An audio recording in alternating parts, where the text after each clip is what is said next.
Hello everybody, this is Toys R Us, and for this special figure showcase and review we're going to be looking at one of the Generation 1 Technobots. This is Strafe. So with this video we're going to have a detailed look at him in both of his modes to help you decide how you want to display him.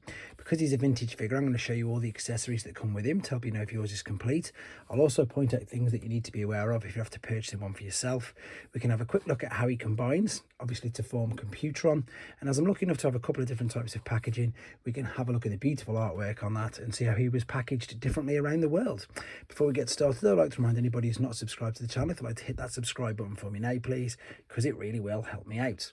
Right, let's start off with the robot mode then, to be honest. And if for those of, I suppose, the younger viewers who didn't get these figures when they were kids, like myself, these are going to seem completely I don't even know, you're probably going to be very disappointed because they are so basic. And to be honest, this is a really good example of what to look out for, because unbeknownst to me, until I've done the video, he is really badly sun faded. He's supposed to be much whiter than that. Then you can obviously see the difference between them, and that sometimes doesn't show up on photos, so that is something to be aware of. The other thing is stickers do tend to come off quite easily, and again, with it being vintage, you're looking for corrosion on the screws and on the other bits of metal, to be honest. But as I've just said, very basic figure. I was actually lucky enough to have one of these as a kid, and I just thought it was so much fun.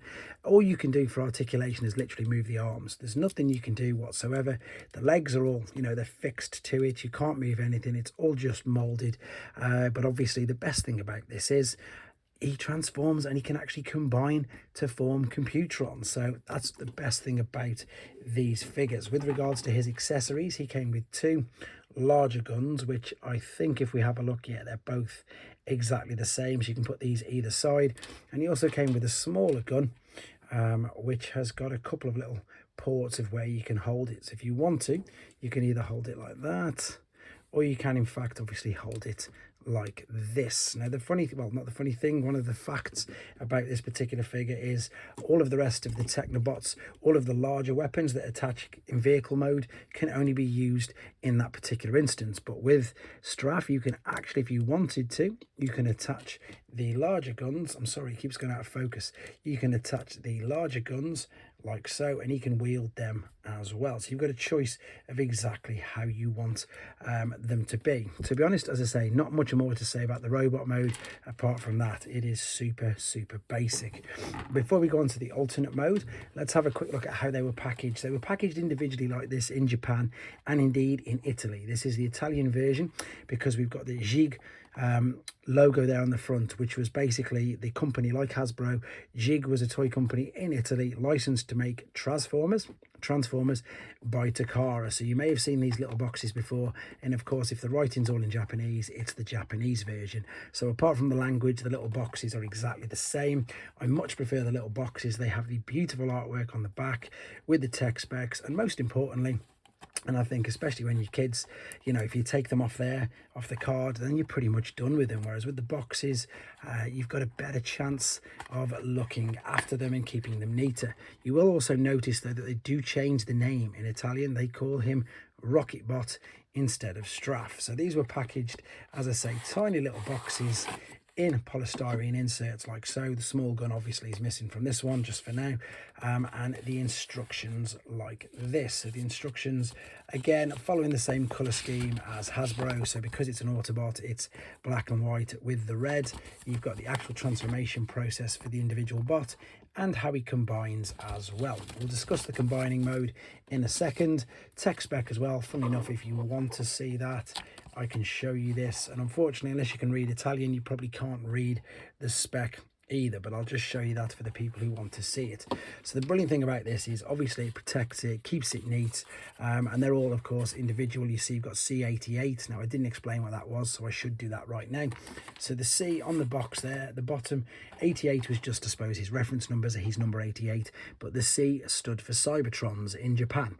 So the Autobots were Cybertrons and the Decepticons were known as Destrons, but we'll have a look at some Japanese packaging in a second.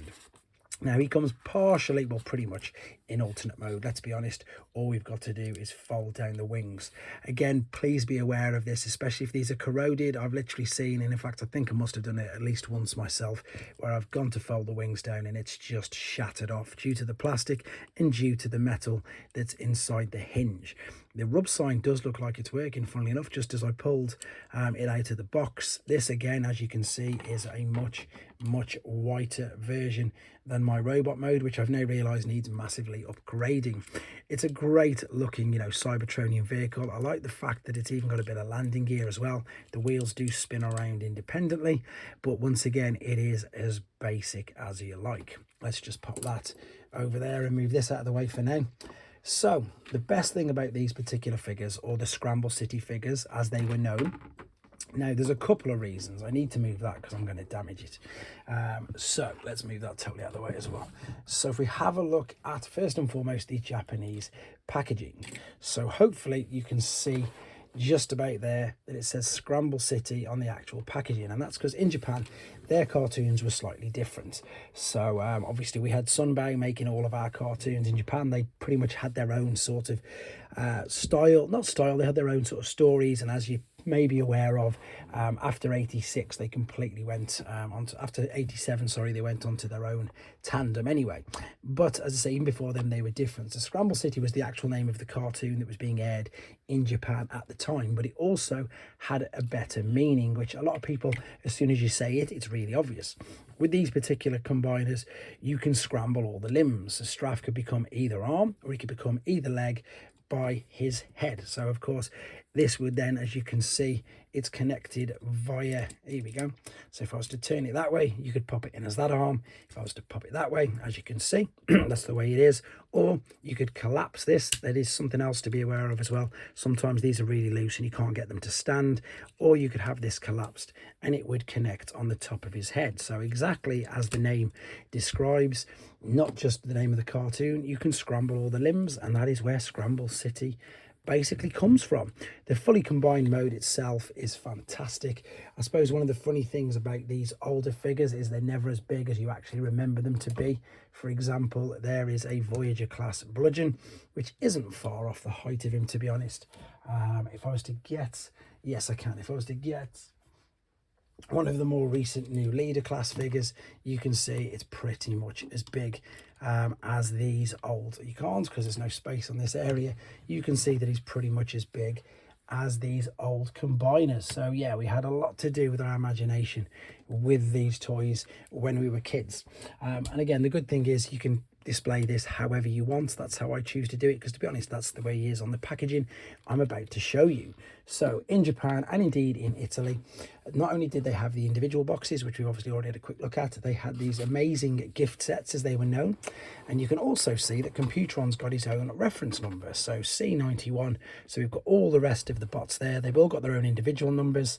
There is Strafe at the top there, number 88, but then Computron himself is in fact C91.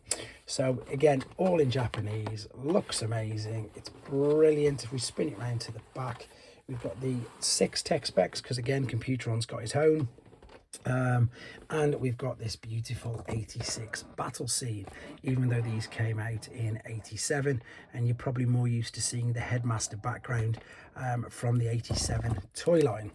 Right, so that is how they were packaged, as I say, as a gift set. So I'm going to move that out of the way just for a second. In fact, I can fit there, should be out of the way, not hopefully taking up too much of the focus. Now this next example is probably the most common that most of the viewers have seen the figures, how they were packaged. I'm really lucky that this is still sealed.